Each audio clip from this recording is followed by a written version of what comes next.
Pada sebuah kesempatan, seorang murid bertanya kepada gurunya yang terkenal sangat bijaksana, bagaimana caranya agar kita bisa mendapatkan hal yang sempurna dalam hidup ini? Sang guru menjawab, berjalanlah lurus di sebuah taman bunga. Petiklah satu yang menurutmu paling indah dan jangan pernah kembali ke belakang. Si murid pun menuruti apa kata gurunya. Dia pergi ke sebuah taman bunga sambil terus melihat bunga mana yang akan dipetik. Dia terus berjalan dan sampailah dia pada ujung dengan tangan yang hampa. Dia tidak memetik satu pun dari bunga yang ada. Sang guru bertanya, mengapa kamu tidak mendapatkan satu bunga pun? Dengan nada yang sangat lemah, muridnya menjawab, sebenarnya tadi saya sudah menemukan, tapi saya tidak memetiknya karena saya berpikir mungkin di depan nanti pasti akan ada yang lebih indah daripada yang tadi.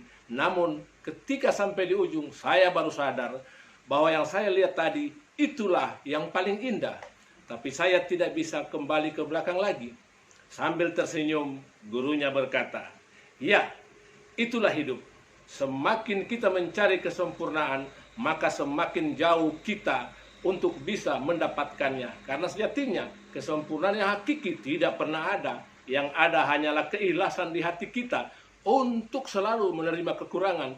Dari cerita tadi kita belajar bahwa kita terus mencari kesempurnaan. Mungkin kita tidak akan selesai untuk membanding-bandingkan. Tidak ada yang terbaik. Karena semua pernah kekurangan dan kelebihan. Yang baik adalah yang selalu tumbuh kepada kebaikan. Yang baik akan terus memperbaiki diri dan terus siap diperbaiki. Jangan mencari orang yang sempurna, tapi sempurnakanlah apa yang sudah ada dalam diri kita. Bagaimana kita mencari yang sempurna, sedangkan kita sendiri tidak sempurna? Saat kamu sibuk mencari akan yang sempurna, maka bersiaplah kamu akan kehilangan yang terbaik.